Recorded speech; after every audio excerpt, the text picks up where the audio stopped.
do that. So, you guys, your next comic coming to the stage, some of you know him. Please give it up for Dr. Danny Broad. Dr. William. We got a doctor. Keep it clapping. Dr. Danny Broad, where are you?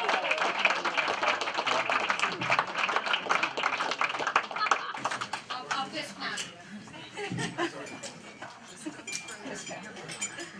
My name is Danny Broad. By day, I'm in my 18th year as an anesthesiologist here in Princeton, New Jersey. I became an anesthesiologist so I wouldn't have to talk to anybody. I only agreed to do the show because I heard there was going to be a bunch of drunken MILFs here from the West Windsor Moms Club. I was really anxious this morning about coming up here and telling jokes in front of so many people. So I went out and I got a huge bottle of Xanax. And I put some in all of your drinks. I'm also having nitrous oxide pumped into the room as I speak. So even if I suck, I should still get a few laughs.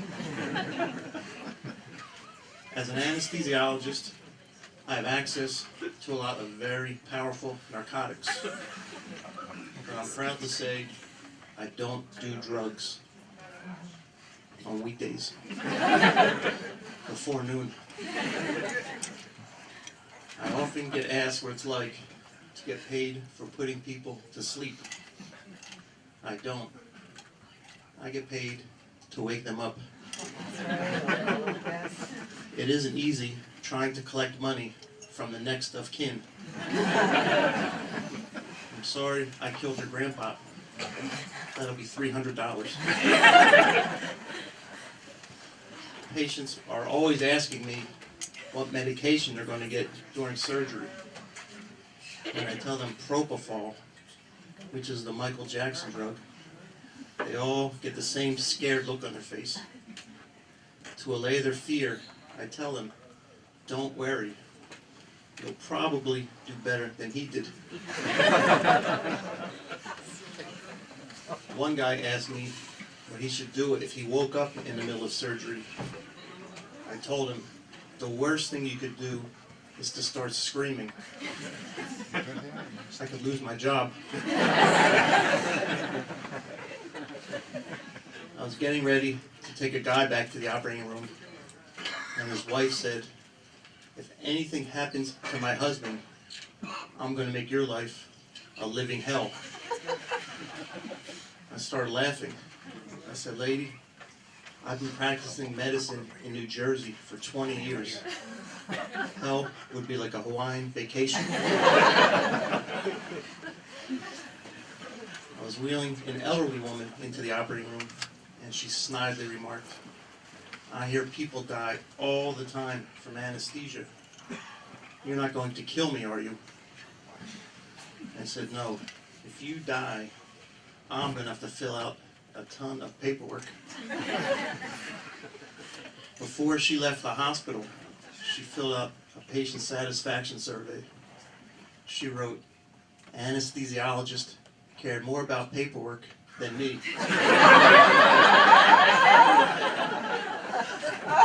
So I wrote her a letter. I said, next time you come in, I'll opt for the paperwork. I had an 85-year-old woman on the table for a facelift. I pushed the sedative into her IV, and as she closed her eyes, I started joking with the operating room nurse. I said, this woman looks like she needs an autopsy more than she needs a facelift.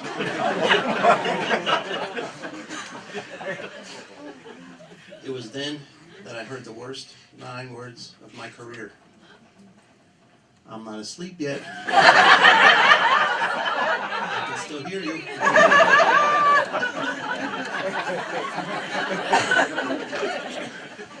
At my hospital, we do bariatric surgery, which is stomach stapling. a 640-pound man came in for pre-admission testing. A nurse brought him into an exam room, asked him his height, and told him to get onto the scale. He started onto the scale, stopped, and said, "Wait, let me take off my shoes."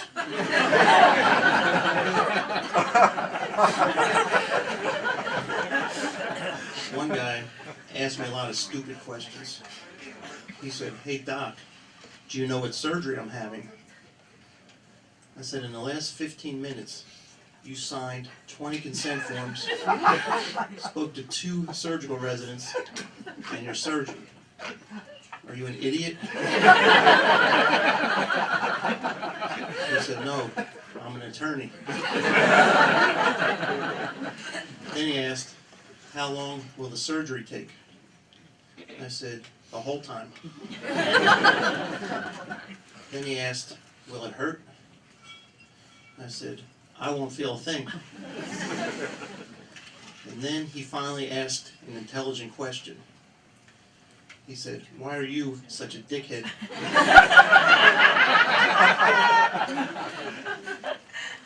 I got in trouble one night when I called to the obstetrics floor to put in an epidural at 2 o'clock in the morning. I walked into the room, I introduced myself, and I asked the woman if she was allergic to anything. She screamed at me, "Just put the fucking thing in." I calmly turned to her husband and said, "Your wife doesn't need an anesthesiologist. She needs an exorcist." And then I walked out. I want to wish everyone a happy New Year. On New Year's Eve, my wife had some sort of gastrointestinal virus. She lost between 8 and 10 pounds overnight. It was ironic because her New Year's resolution was to lose between 8 and 10 pounds. My New Year's resolution for 2015 was to have more sex. When I told my wife this, she said, "Over my dead body." I said, "Fine. I'll bring some propofol home from work."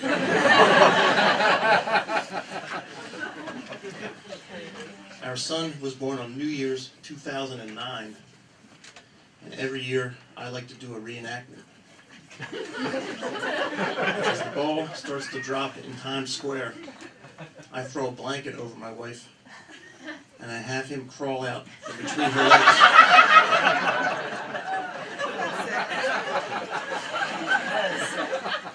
I know this sounds a little sick. I just don't want him to ever forget where he came from. When I moved to this area in 1996, it was mostly all white, and now it's mostly all Indian. The Indians have really proven something to me. They've proven that it is possible to be a worse driver than the Chinese. My next door neighbors recently had a large house fire. While I felt bad for them, there was a silver lining to the story. I no longer had the crappiest looking house on my street. There are 3 things I do like about New Jersey: the Jersey Shore, the New Jersey corn, and the New Jersey diners. We go to a beach town called Margate, which is about half Jewish and half Italian. And it's not hard to tell which is which. The ones with the tattoos, shaved chests, and mustaches are the Italians. Or I should say, they're the Italian women.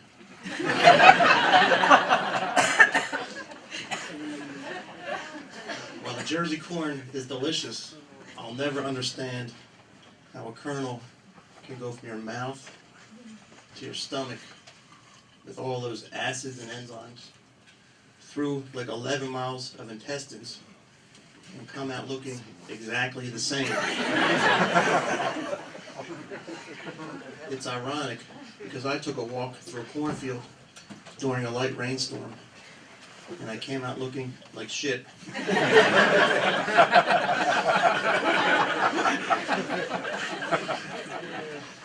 I recently performed the Heimlich maneuver on a very large elderly woman at a local diner. I stood behind her, I did my best to wrap my arms around her, and I squeezed as hard as I could. I would have been a real hero if she had actually been choking. Apparently, the low grizzly cough and blue complexion were normal for her. Thank God I didn't do mouth-to-mouth resuscitation. I didn't get married until I was 43, and my wife and I recently had our 7th wedding anniversary. I won't say marriage is horrible, because she's here. She'll hit me when I come off the stage. While I was raised Jewish, she was raised Protestant. On our wedding night, when we had sex for the first time, wink wink, I told her, "You are now officially Jewish. Jewish by injection." She said, "Are you sure?" That was an awfully small needle.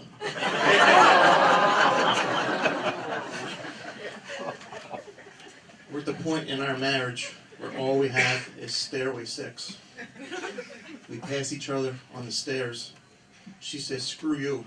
Yeah, screw you too. I recently went out and I had "I love you" tattooed on my penis. When I went home and showed her, she started screaming at me. Quit trying to put words in my mouth.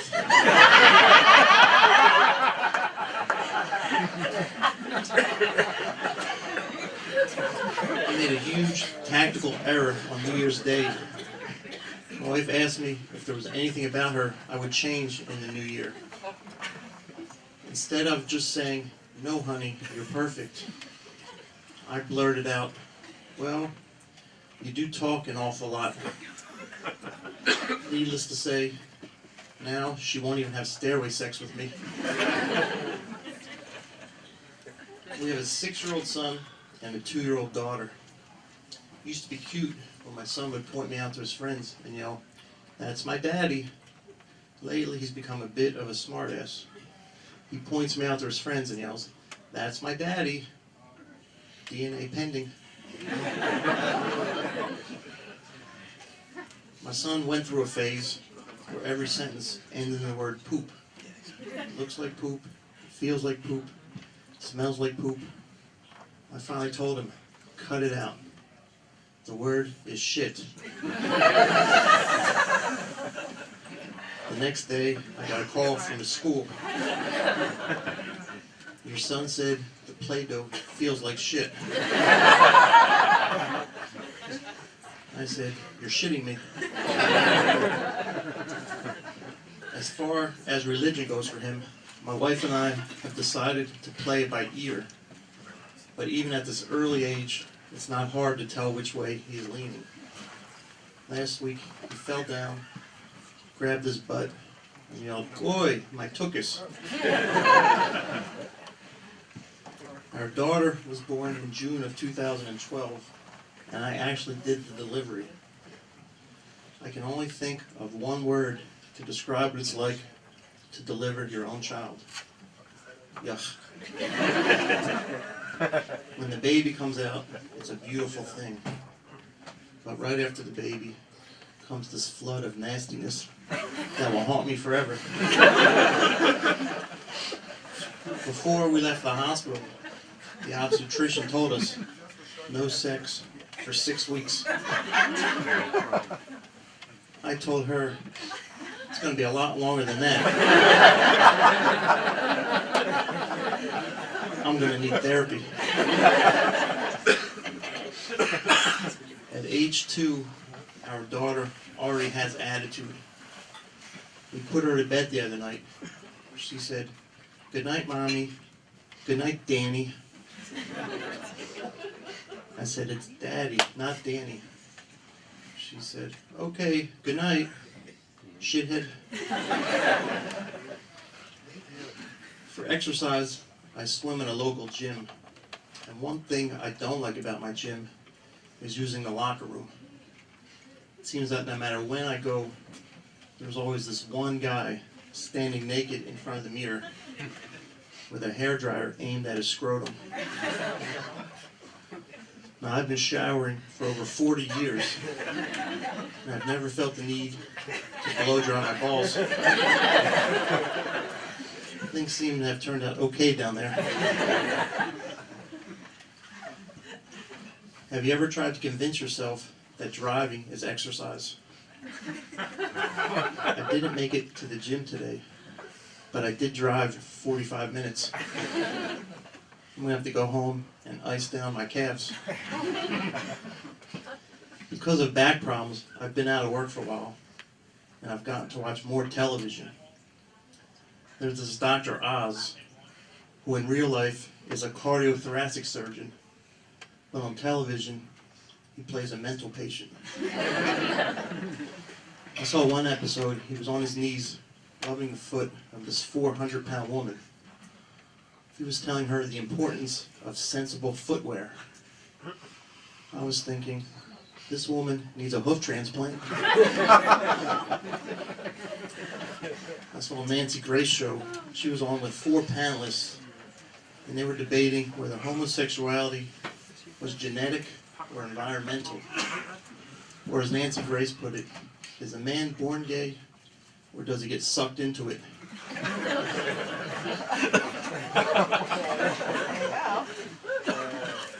I can never go on the game show Jeopardy, not just because I'm stupid, but because I would punch that smug Alex Trebek in the head.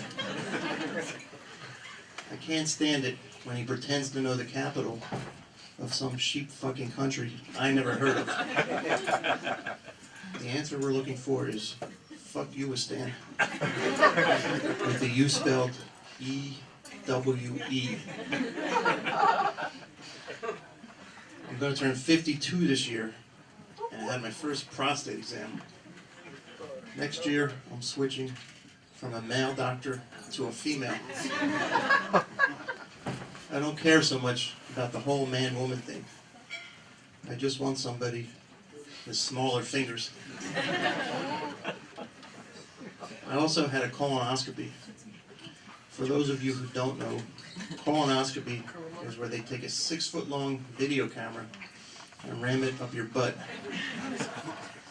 While I didn't feel anything during the procedure, when I woke up, I felt as if I had been in jail for a few months.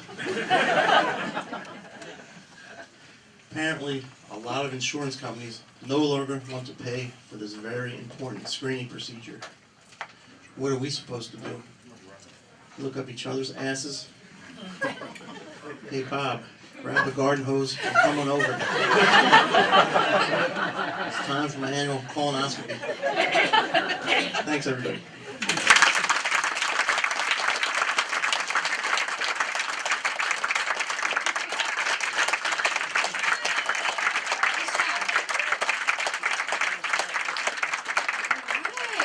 Okay, we got food. Where are your drinks?